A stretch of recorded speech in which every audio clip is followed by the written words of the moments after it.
హెచ్చరించారు. ఎవరైనా సరే పోర్నోగ్రఫీ చిత్రీకరించినా చూసినా వాళ్ళ మీద చట్టపరంగా శిక్షలు వేస్తామంటూ కూడా అనేక సార్లు ఇల్లీగల్ యాక్టివిటీస్ ఇవన్నీ కూడా ఫారెన్ కంట్రీస్లో లీగల్ అయినప్పటికీ కూడా ఇండియాలో మాత్రం ఇవన్నీ బ్యాన్ చేయడం, దాని తర్వాత ఎక్సైజ్ అండ్ వీడియోస్ ఇవన్నీ కూడా పోర్నోగ్రఫీ వెబ్సైట్స్ అంతా కూడా హైదరాబాద్లో బ్యాన్ చేశారు. అయినప్పటికీ కూడా ఒక కపుల్ ఈ గలీజ్ దందా చేయడం వల్ల ప్రస్తుతం వాళ్ళ కటకటాల మధ్యలో ఇరుక్కున్నారు. అదే కాకుండా వాళ్ళిద్దరు పిల్లలు, ఇద్దరు ఆడపిల్లలు అయినప్పటికీ డిగ్రీ బీటెక్ చదువుతున్న ఆడపిల్లలు ఇంట్లో లేని సమయంలో వన్స్ వాళ్ళు కాలేజ్కి వెళ్ళిపోయిన తర్వాత వీళ్ళు పేరెంట్స్ చేసే అసభ్యమైన పనులు ఇవి. వాళ్ళిద్దరు ఆడపిల్లలకు కూడా ప్రస్తుతం ఇది షాకింగ్ అనే చెప్పొచ్చు. మా సొంత తల్లిదండ్రులు ఇంత దారుణం చేశారా, వాళ్ళు అసలు ఎందుకు ఇలా చేయాల్సి వచ్చిందనే విధంగా కూడా వాళ్ళిద్దరు ఆడపిల్లలు కూడా ఎంతో బాధపడుతున్నారు, ఎంతో షాకింగ్కి గురయ్యానని చెప్పొచ్చు. మరోవైపు ఆ దంపతులు ఇద్దరు కూడా ప్రస్తుతం పోలీసులని బ్లాక్మెయిల్ చేస్తున్నారనే చెప్పొచ్చు. ఏదైతే కేసు నుంచి తప్పించుకోవడానికి మేము చనిపోతాము అంటూ కూడా మా పేర్లు కానీ మా ఐడెంటిటీ కానీ రివీల్ అయినప్పటికీ కూడా మేము చనిపోతాం, మేము కావాలని చేయలేమంటూ కూడా తప్పించుకుంటున్నారు. కానీ సహకరించే ఉంటాడు. అసలు ఆ గుట్టును ఎలా ఇప్పబోతున్నారు, ఆ సహకరించిన వ్యక్తి ఎవడు, వీళ్ళకి టెక్నాలజీని సమకూర్చిన వ్యక్తి ఎవడు? ఎస్, మొదట వీళ్ళు ఫారెన్ కంట్రీస్లో ఉన్న కల్చర్ని మాత్రం అడాప్ట్ చేసుకున్నారు. ఏదైతే షేర్ చాట్ కానీ లేకపోతే టెలిగ్రామ్ ద్వారా పోర్న్ స్టార్స్ని వీళ్ళు ఫాలో అవ్వడము, ఆ తర్వాత మనం కూడా ఈజీ మనీ సంపాదించవచ్చు కదా, నువ్వేం కార్ డ్రైవింగ్ చేస్తాం, నీకు ఒంట్లో బాగాలేదు కదా, మనం ఇటువంటి వీడియోసే చేద్దామంటూ కూడా వాళ్ళ వైఫ్ వాళ్ళ హస్బెండ్కి చెప్పడము, వీళ్ళిద్దరు ఒక మాట పైన వచ్చి డిస్కషన్ చేసి ఆ తర్వాత వీళ్ళు హెచ్డి క్లారిటీకి సంబంధించిన ఫోన్ తెచ్చుకోవడము, కెమెరాస్ ఎక్విప్మెంట్ అంతా కూడా ట్రైపాడ్ ఇవంతా కూడా తెచ్చుకోవడం, ఆ తర్వాత వీడియోలు స్టార్ట్ చేశారు.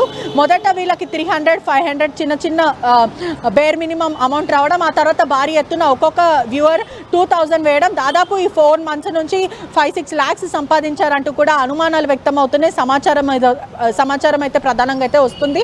వీళ్ళని మాత్రం రిమాండ్కి పంపించే సిచ్యువేషన్ అయితే కనిపిస్తుంది. Right, thank you Patricia. Hyderabad నడిబొడ్డున అంబర్పేట్ ప్రాంతంలోని ఒక జంట ఒక భార్యాభర్తలు అనేటువంటి పదానికే కలంకం తీసుకొచ్చే విధంగా పెళ్లి కట్టుకున్న భార్యరా అది పాపిస్తోడా, తనను బయట పెట్టేసి తనతో వీడియోలు చేయించి వాడు కూడా అందులో పార్టిసిపేట్ చేసి హెచ్డి క్వాలిటీ కెమెరాలతోని సోషల్ మీడియాలో లింకులు వేసి వాళ్ళందరూ లైవ్లు చూడమంటున్నట్టు వీడంతా. 4 గోడల మధ్య జరగాల్సిన సంఘటన మొత్తాన్ని కూడా భార్యాభర్తల మధ్య ప్రైవేట్గా జరగాల్సినటువంటి ఆ వీడియోల్ని, ఆ బూతుని మొత్తాన్ని కూడా బహిరంగపరిచి వీడియోల రూపంలో యువకులకు అమ్ముకుంటున్నాడంట. లైవ్ లింక్ చూస్తే 2000, మీకు వీడియో కావాలంటే 500, ఈ రకంగా అమ్ముకుంటున్నాడంట. పాపం ఆ జంటకి 2 అమ్మాయిలు కూడా ఉన్నారంట, పిల్లలు, డిగ్రీ చదువుకునే పిల్లలు ఉన్నారంట. పాపం వాళ్ళ పరిస్థితిని తలుచుకుంటేనే కొంత ఆందోళనకరంగా ఉంది. సో స్థానికులు కూడా ముక్కున వేలేసుకుంటున్నారు, చీ కొడుతున్నారు.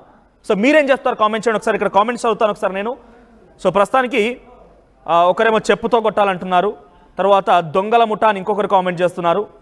అనుశ్రీ అంట, తను ఏం చెప్తున్నారంట, అనుశ్రీ గోనే, stop the free live ladies daily giving live once check in YouTube in front of husband and children, what is the use of that? Yes, తెలిసి తెలియక ఏదో రకంగా ఫేమస్ అవ్వాలని కొంతమంది ఇన్స్టాగ్రామ్లో కూడా, ఇన్స్టాగ్రాములు రీల్స్లు ఇవన్నీ ఒకరిని చూసి ఇంకొకరు ఎక్కువగా విప్పి చూపిస్తే ఎక్కువగా ఏంటమ్మా ఈ దుర్మార్గం, ఈ ఆలోచన ఎట్లా కలుగుతుందో అర్థం కావడం లేదు. నిజంగాని కాంటెంట్ క్రియేషన్ పైన ఆసక్తి ఉండి ఇష్టమే ఉంటే నువ్వు చెప్పేటువంటి విషయాన్ని చూసి నేను ఫాలో కావాలి, నీ దగ్గర జ్ఞానాన్ని చూసి ఫాలో కావాలి, నీ దగ్గర నువ్వు చెప్పేటువంటి విధానం చూసి ఫాలో కావాలి. నువ్వు సగం బట్టలు వేసుకొని సగంగా విప్పి చూపిస్తే ఫాలో అవుతారనుకుంటే నువ్వు ఏ లోకంలో ఉన్నావో నీ యొక్క మెంటల్ స్టేటస్ ఏంటో అర్థమవుతుంది. ఈ రోజున చూసేవారు నీ గురించి మంచిగా నమస్కారం పెడతాడా? నేను చూసి ఫాలో అయిన వాడు అమ్మ మహామూర్తి అని చెప్పి నమస్కారం పెడతా, అబ్బాయిలకు వర్తిస్తే అమ్మాయిలకు వర్తిస్తే నమస్కారం పెట్టి నేనేం పూజించరు. బయట కనిపిస్తే నీ మీద కొంత దురాలోచనతోనే ఉంటారు, కానీ ఎవరు కూడా గౌరవించరు, ఎవరు కూడా ఆప్యాయంగా నిన్ను గౌరవించి నమస్కరించే పరిస్థితి ఉండదు. సో ఇన్స్టాగ్రామ్ రీల్స్లో కూడా ఇక్కడ అనుశ్రీ గోని అదే కామెంట్ చేశారు. సో ఇన్స్టాగ్రామ్లో యూట్యూబ్లో ఇదే రకంగా లైవ్లు పెడుతున్నారని చెప్తున్నారు ఆవిడ. ఆ తర్వాత గఫూర్ ఖాన్ అంట, తనేం కామెంట్ చేస్తారు, ఇలా చేసిన వారిని కఠినంగా శిక్షించాలని చెప్పి కామెంట్ చేశారు. ఆయన ఎన్కౌంటర్ చేయాలని కొంతమంది డిమాండ్ చేస్తున్నారు, వీళ్ళు మనుషులు కాదు పశువులని వివేక్ బల్కే ఆయన కామెంట్ చేశారు. సో ఇక్కడ ఒక వ్యక్తి ఎవరు మార్స్ అంట, తెలుగు వాళ్ళు చాలామంది ఉన్నారు అనుకుంటా, వాట్ హ్యాపెన్ టు సొసైటీ అంట. ఎస్, నిజంగానే తెలుగు వాళ్ళే కాదు, ఏ వాళ్ళున్నా తప్పే, అది తెలుగు వాళ్ళు, హిందీ వాళ్ళు, ఇంగ్లీష్ వాళ్ళు కాదు, ఇక్కడ ఎవరున్నా తప్పే, అది సభ్య సమాజంలో సహించలేనటువంటి విషయం. మనం బేసిక్గా ఒక పోన్ అనుకుంటే అది తప్పు అని తెలిసిన వాళ్ళు కూడా అందులో పోతున్నారంటే వాని కర్మ, దాన్ని ఏం చేయలేం. కానీ అటువంటి తప్పునే మనలోకి తీసుకొచ్చి రుద్దాలనేటువంటి ప్రయత్నం చేసేటువంటి ఇటువంటి దుర్మార్గులు మాత్రం శిక్షించాల్సిందే. డెఫినెట్గా వీళ్ళు అంతు చూడాల్సిందే. పోలీసు ఎటువంటి చర్యలు తీసుకుంటారో చూడాలి. సో వీడియోల రూపాయలు అమ్ముకున్నారట. లైవ్ లింక్కి 2000 రూపాయలు, వీడియోకి 500 రూపాయలు. ఒళ్ళు అమ్ముకున్నారా? మీరు చేసిన దుర్మార్గాన్ని బహిరంగంగా ప్రజలకు అమ్ముకున్నారా? ఇక్కడ బయటకి వదలకూడదని ఒకరు అంటున్నారు.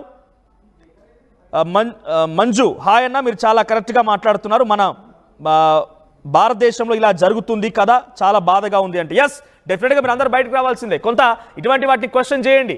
మీ చుట్టూ ఇంకెవరైనా కనుక ఇన్స్టాగ్రామ్ రీల్స్ కోసం అమ్మాయిలో అబ్బాయిలో ఇంకెటువంటి దుశ్చర్యలకు పాల్పడి ఆ బూతుని ఆ పిచ్చి వేషాలు మొత్తాన్ని కూడా ఇన్స్టాగ్రామ్ సోషల్ మీడియాలో ఫేస్బుక్లో నెట్టే వారందరినీ కూడా ఒకసారి గల్లా పట్టి అడగండి. రేపు పిచ్చోడా, నీకు నిజంగా కంటెంట్ ఉంటే, నిజంగా నీ దగ్గర చెప్పేటువంటి విధానం ఉంటే, నీ దగ్గర కాంటెంట్ ఉండే ఏదైనా నీకు మంచిగా ఉపయోగపడేటువంటి అంశాలు చెప్తున్నావంటే తప్పకుండా గౌరవిస్తారని ఫాలో అవుతారు. కానీ నేను కేవలం విప్పి చూపిస్తేనే ఫాలో అవుతాను రకంగా విప్పి చూపిస్తే నేను బయటకు వచ్చినాక నమస్కరించారు, నీకు దండం పెట్టని గౌరవించరు, నిన్ను దురాలోచనతోనే చూస్తారు. అమ్మాయిలకు వర్తిస్తుంది. మరీ ముఖ్యంగా ఇంకా కొంతమంది ఎవరైతే సెలబ్రిటీల ఆలోచనతోనే ఇంకా రోజు రోజుకి బట్టల సైజ్ తగ్గించాలి, రోజు రోజుకి మేము చూపించే విధానం తగ్గించాలి, హెచ్డీ క్వాలిటీ కెమెరాలతో ఇంకా పిచ్చిగా అంతా సోషల్ మీడియాపై రుద్దేయాలనుకుంటే మీ అందరు కూడా డెఫినెట్గా ఇది వర్తిస్తుంది. ఇది డెఫినెట్గా సొసైటీలో సహించేది కాదు. మీకు ఫ్రీడమ్ ఉండనివ్వండి, మీకు ఫ్రీడమ్ ఉండాల్సిందే. ఫ్రీడమ్ చాలా ఉండాలి, ప్రతి ఒక్కరికి ఫ్రీడమ్ ఉండాలి. ఏ రకంగా ఫ్రీడమ్ ఉండాలి? మీరు చదువుకోవడం కోసం ఫ్రీడమ్ ఉండాలి, మీరు ఎక్కడికైనా స్వేచ్ఛగా తిరగడం కోసం ఫ్రీడమ్ ఉండాలి, మీరు ఎక్కడికైనా బయటికి వెళ్ళి ఒక క్వశ్చన్, ఒక విధానాన్ని, ఒక తప్పుడు అంశాన్ని క్వశ్చన్ చేయడం కోసం ఫ్రీడమ్ ఉండాలి.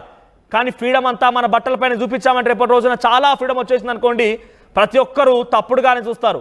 సో దయచేసి అటువంటివి ఉంటే డెఫినెట్గా మీరు కూడా వెలికి తీయండి, మీరు కూడా ఈ అంశాన్ని రేస్ చేయండి. ఆ రీల్స్లో అటువంటి వాటి ఏదైనా ఉంటే కనుక వెంటనే వాళ్ళు అన్ఫాలో చేయండి. వాళ్ళు మీరు ఏం చేస్తున్నారంటే మీరు చూస్తున్న కొద్దీ వాళ్ళు ఇంకా రెచ్చిపోతున్నారు కాబట్టి మీరు చూసేటువంటి ఆ విషయాన్ని ఆపేస్తే అలాంటి వాళ్ళు తగ్గిపోతారు. సో ప్రస్తుతం ఇక్కడ మీరు విజువల్ చూపిస్తోంది కేవలం ఒకటే వీడియోని మళ్ళీ రిపీట్ చేస్తున్నందుకు కొంతమంది కామెంట్ చేస్తున్నారు. మా ఉద్దేశం ఇది మళ్ళీ పూర్తిగా ఎక్కడ కూడా కనిపించకూడదని, బికాజ్ అది చాలా దారుణంగా ఉన్నాయి. పాన్ వీడియోస్ కంటే చాలా హీనంగా ఉన్నాయి. ఆ వీడియోల్లో చాలా అంటే చాలా నీచం నికృష్టం ఉన్నది. ఒకరి ప్రైవేట్ పార్ట్స్ మరొకటి టచ్ చేసి హెచ్డీ వీడియోలో రికార్డ్ చేసి లైవ్ లింకులు పెట్టి డబ్బులు సంపాదించే ఒక దుర్మార్గమైన చర్య అంబర్పేటలో ఈ దంపతులు చేశారు. ప్రస్తుతానికి వారిని పోలీసు అదుపులోకి తీసుకుని ఐటీ చట్టం కింద కేసులు నమోదు చేశారు. సో ఈ దుర్మార్గమైనటువంటి ఈ చర్య పైన మీ అభిప్రాయం ఏంటి? కామెంట్ చేయండి.